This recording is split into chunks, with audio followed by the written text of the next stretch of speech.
இன்னைக்கு இந்த வீடியோவில் என்ன பார்க்க போகிறோன்னா, நான் ஆஸ்திரேலியாவுக்கு ஸ்டூடெண்ட் விசாவில் எப்படி வந்தேன். இங்கே வந்ததுக்கப்புறம் ஸ்டூடெண்ட் விசா அப்ளை பண்ணுறதுக்கு முன்னாடி நம்ம இந்த விஷயம்லாம் பண்ணாமல் விட்டுட்டுமே, பண்ணியிருந்தால் இன்னும் கொஞ்சம் யூஸ்ஃபுல்லாக இருந்திருக்குமோ அப்படின்னு எனக்கு தோணின விஷயங்கள். ஸ்டூடெண்ட் விசாக்குள்ளே போகிறதுக்கு முன்னாடி என்ன பண்ணணும், ஆஸ்திரேலியா வந்ததுக்கப்புறம் என்ன பண்ணணும், ஒரு முக்கியமான டிப்ஸ் அண்ட் சஜஷன்ஸ் கண்டிப்பாக பாருங்கள், ஹெல்ப்ஃபுல்லாக இருக்கும். And feared the most.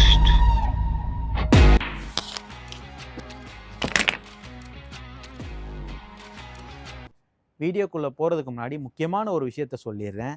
நீங்கள் ஸ்டூடெண்ட் விசாவில் நிறைய செலவு பண்ணி தான் ஆஸ்திரேலியா வந்து செட்டில் ஆகணும்லாம் கிடையாது. நிறைய பேர் நம்ம ஊர்லேயே ப்ராப்பர் டிகிரி எடுத்து நிறைய எக்ஸ்பீரியன்ஸ் கெயின் பண்ணி அந்த எக்ஸ்பீரியன்ஸை வச்சு ஸ்கில்டு விசாவில் வந்து செட்டில் ஆகிருக்காங்க. அதே மாதிரி நிறைய ஸ்டூடெண்ட்ஸ் நம்ம ஊரில் மாஸ்டர்ஸ் முடிச்சுட்டு பிஹெச்டி வந்து ஸ்காலர்ஷிப்பில் அப்ளை பண்ணி வந்திருக்காங்க. எனக்கும் ஒரு சில ஃப்ரெண்ட்ஸுங்க இருக்காங்க. கண்டிப்பாக நான் வீடியோ போடுறேன் அவங்கள வச்சு. ஸோ ஆஸ்திரேலியா வந்ததுக்கப்புறம் நான் ரெக்ரெட் பண்ண விஷயம் என்னென்னா, 2 வருஷம் மாஸ்டர் டிகிரி படிக்கணும், மாஸ்டர் டிகிரிக்கு வாங்கின கடனை அடைக்கணும், அதுக்கப்புறம் படித்து முடித்ததுக்கப்புறம் அலைஞ்சி திரிஞ்சு வேலையை தேடி கண்டுபிடிக்கணும், வேலையை கண்டுபிடிச்சதுக்கப்புறம் பிஆர் அப்ளை பண்ணி செட்டில் ஆகணும். ஸோ இதுக்கெல்லாம் எடுக்கிற டியூரேஷனுக்கு நான் யோசித்தேன், இந்தியாவிலே நிறைய எக்ஸ்பீரியன்ஸ் கெயின் பண்ணியிருந்தால் நம்மளால் டைரக்ட் பிஆர்லேயே வந்திருக்க முடியுமோ அப்படின்னு சொல்லி நான் ரெக்ரெட் பண்ணது நிறைய நாள். ஸோ நீங்களும் ஒரு ஸ்டூடெண்ட் விசாவில் இறங்குறதுக்கு முன்னாடி உங்கள் ஃபேமிலி சிச்சுவேஷன் என்ன, ஃபினான்ஷியல் சிச்சுவேஷன் என்ன, இதெல்லாம் தரோவாக கேல்குலேட் பண்ணாமல் எந்த விஷயத்தையும் ரிசர்ச் பண்ணாமல் இறங்காதீங்க.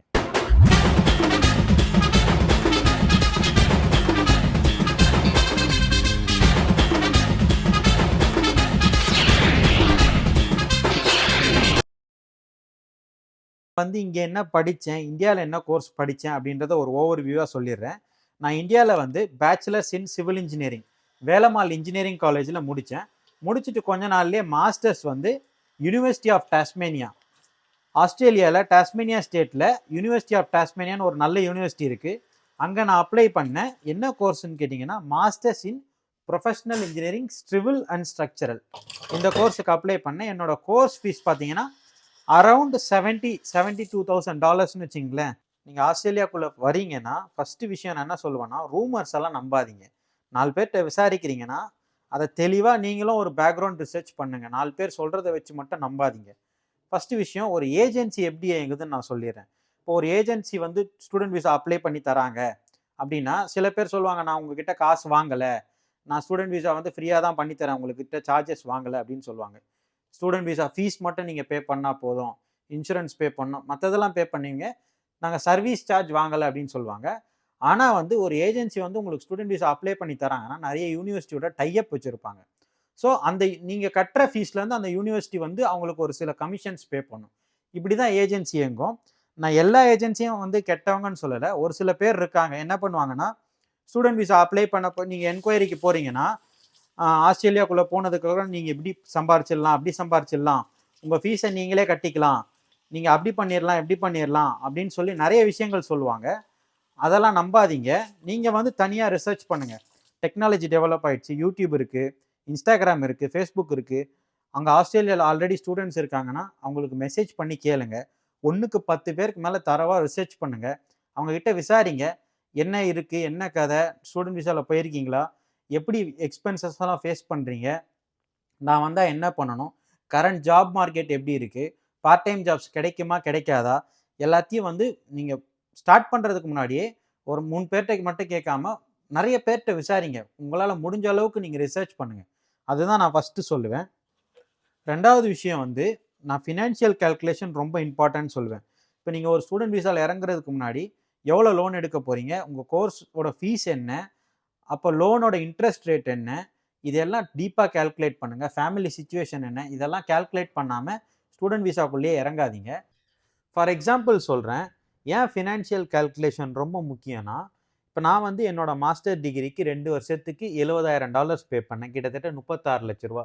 இப்போ இவர் பார்த்தீங்கன்னா அவரும் 2 வருஷ கோர்ஸ் தான் படிக்க வந்தார். நான் 2020 வந்தேன், அவர் 2022 வந்தார்.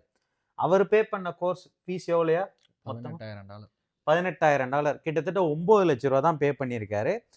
ஸோ அதாவது மாஸ்டர் டிகிரி பண்ணி கிட்டத்தட்ட 36 லட்சம் செலவு பண்ண நான், அதாவது 36 லட்சம் செலவு பண்ண நான் இன்னும் ப்ராப்பராக பிஆர் எடுக்காமல் எதுவுமே செட் பண்ணாமல் உட்காந்துக்கிட்டு இருக்கேன். அதுக்கு டைம் எடுக்கும்.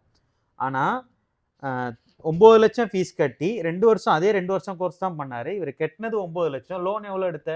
14 லட்சம். 14 லட்சம் லோன் எடுத்துட்டு வந்து ஃபீஸ் மட்டும்தான் 9 லட்சம் தான் கட்டியிருக்காரு. 9 லட்சம் செலவு பண்ணி வந்த இவர் பிஆர் வாங்கி நாமினேஷனுக்கு அப்ளை பண்ணி பிஆர் அப்ளை பண்ண போறாரு. எல்லாம் செட் பண்ணிட்டாரு. அவர் கெரியரை ஆல்மோஸ்ட் செட் பண்ணிட்டாரு. ஸோ இதுலேருந்து நான் என்ன சொல்ல வரேன்னா, ஒரு விஷயத்தில் இறங்குறதுக்கு முன்னாடி ஃபினான்ஷியல் கேல்குலேஷனும் ரிசர்ச்சும் ரொம்ப இம்பார்ட்டண்ட். இது இந்த கம்பேரிசனை வச்சு நீங்கள் புரிஞ்சுக்க ட்ரை பண்ணுறதுக்கு தான் இந்த கம்பேரிசன். 3வது விஷயம், விசா கண்டிஷன்ஸை தெளிவாக படிங்க. ஒரு ஸ்டூடெண்ட் விசா அப்ளை பண்ணுறதுக்கு முன்னாடி அந்த விசா கண்டிஷன்ஸ் என்ன, ரூல்ஸ் என்ன. இப்போ நான் மட்டும் இல்லை, என்ன மாதிரி நிறைய பேர் வீடியோ போட்டிருக்கலாம். கரண்ட்டாக ஸ்டூடெண்ட்டாக இருக்கவங்களே அவங்க யூனிவர்சிட்டி பற்றி, விசா கண்டிஷன்ஸ் பற்றி, நம்ம என்னென்ன ரூல்ஸ் எல்லாம் ஃபாலோ பண்ணணும் அப்படின்ட்டு நிறைய பேரும் வீடியோ போடலாம். வரதுக்கு முன்னாடி அதெல்லாம் உட்காந்து பாருங்கள். ஸ்டூடெண்ட் விசாவில் இறங்குறதுக்கு முன்னாடியே உட்காந்து பாருங்கள். பார்த்துட்டு அதுக்கப்புறம் அந்த விஷயத்தை புரிஞ்சுக்கிட்டு ஸ்டூடெண்ட் விசாவில் இறங்குங்க. இப்போ ஃபார் எக்ஸாம்பிள் நீங்கள் ஒருத்தர்கிட்ட விசாரிக்கிறீங்கன்னே வச்சுங்க. ஊரில் இருக்க ஆஸ்திரேலியாவில் ஒரு ஃப்ரெண்டு இருக்காரு, அவருக்கு தெரிஞ்சவங்க யாரோ இருக்காங்க, விசாரிக்கிறீங்க. அவருக்கு எவ்வளோ ப்ரோ சம்பாதிக்கிறீங்க? நான் அவருக்கு வந்து $27 சம்பாதிக்கிறேன் ப்ரோ, நான் ஒரு நாளைக்கு 8 மணி நேரம் ஒர்க் பண்ணுறேன் ப்ரோ, 5 நாள் வேலை செய்கிறேன் அப்படின்னு சொல்கிறாருன்னு வச்சுங்க. அப்போ வந்து வாரம் வந்து டேக்ஸ் போக $900. அப்போ ஒரு மாதத்துக்கு $3600. அப்போ வந்து ஒரு மாதம் $1000 எக்ஸ்பென்ஸ் போச்சுன்னா கூட $2600 கையில் நிற்கிது. 6 மாதத்துக்கு கணக்கு பண்ணிங்கன்னா கிட்டத்தட்ட $15000. அப்போ கொஞ்சம் செமஸ்டர் ஃபீஸை நம்மளே கட்டிட முடியுமா அப்படின்னு யோசிச்சிங்கன்னா, மனக்கோட்டை வேணால் கட்டலாம். 2-3 செமஸ்டர் ஃபீஸ்லாம் கட்ட முடியாது.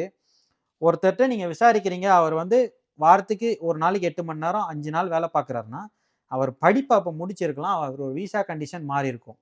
மேபி அவர் வந்து ஃபுல் ஒர்க்கிங் ரைட்ஸில் இருக்கலாம், இல்லை போஸ்ட் ஸ்டடி ஒர்க் விசாவில் இருக்கலாம். ஸோ பிரிட்ஜிங் விசா கிடைக்கும், அதில் வந்து ஃபுல் ஒர்க் ரைட்ஸ் கிடைக்கும். ஸோ இந்த மாதிரி ஒரு சுச்சுவேஷனில் இருக்கவங்க அப்படி பண்ணலாம். நீங்கள் அப்போ தான் புதுசாக வரீங்க, ரூல்ஸை படிக்கிறது இல்லை, தெரிஞ்சிக்காமல் வந்து ஐயோ எனக்கு இப்படி சொன்னாங்க, நான் இப்படி விசாரித்தேன், ஆனால் எனக்கு ஒரு வாரத்துக்கு 24 மணி நேரம் தான் ஒர்க் பண்ணணும்னு தெரியாது, நான் தெரியாமல் வந்து யோசிச்சிட்டேன் ப்ரோ, நான் வந்து செமஸ்டர் ஃபீஸை நானே கட்டிக்கலான்னு வந்தேன். இல்லை ஒரு சில பேர் வந்து ப்ரோ நான் ஹைபெய்ட் சேலரியில் தான் இருக்கேன், நீங்கள் ட்ரை பண்ணிங்கன்னா கிடைக்கும்னு சொல்லிடுவாங்க. ஆனால் எல்லாருக்குமே அது அமையிறது இல்லை. ஸோ அப்போ அந்த காமனாக வந்து இவ்வளோ தான் கிடைக்கிது, எனக்கு வாரம் பார்ட் டைமில் நான் இவ்வளோ தான் சம்பாதிக்கிறேன், இவ்வளோ தான் பண்ண முடியும், இவ்வளோ தான் எக்ஸ்பென்சஸை ஃபேஸ் பண்ண முடியும் அப்படின்னு காமனாக சொல்லக்கூடிய விஷயத்த கேட்டுட்டு வாங்க. அந்த ஒருத்தர் சொல்லிட்டாரு, நான் அதை வச்சு கேல்குலேட் பண்ணி வந்துட்டேன், ஆனால் இப்போ வந்து என்னால் படிப்புலேயும் கான்சன்ட்ரேட் பண்ண முடியல, சம்பாதிக்கவும் முடியலன்னு சொல்லி யோசிச்சுட்டு இருக்காதீங்க. மெயினாக என்னென்னா, இப்போ நீ சில பேர் போடுவாங்க வீடியோ, நான் வந்து நைட் ஷிஃப்ட் பார்க்குறேன், கேஷுவல் லோடிங் போகிறேன், வீக்கெண்ட் போகிறேன், எனக்கு பே அதிகமாக கிடைக்குது அப்படின்லாம் போடுவாங்க. அதெல்லாம் கேல்குலேட் பண்ணிட்டு வராதிங்க. இப்போ நீங்கள் ஒரு ஸ்டடியில் இறங்குறீங்கன்னா படிப்பில் கான்சன்ட்ரேட் பண்ணணும். அப்போ டைமுக்கு தூங்கி டைமுக்கு எழுந்திரிச்சு எல்லாத்தையும் பண்ணால் தான் நீங்கள் படிப்பையும் பார்த்துக்க முடியும், அட் தி டைம் வந்து நீங்கள் வேலையும் பண்ண முடியும்.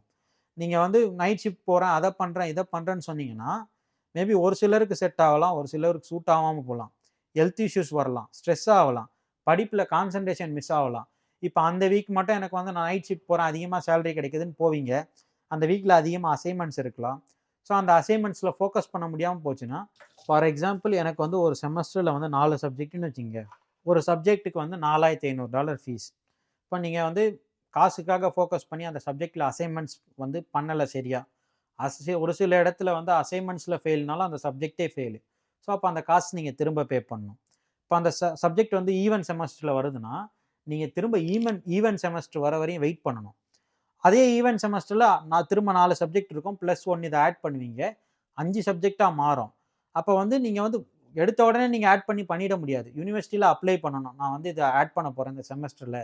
அப்போ வந்து நீங்கள் பெர்ஃபார்மன்ஸை பார்த்து தான் யூனிவர்சிட்டி வந்து உங்களுக்கு ஓவர்லோட் கொடுக்கலாமா வேணாமான்னு டிசைட் பண்ணுவாங்க.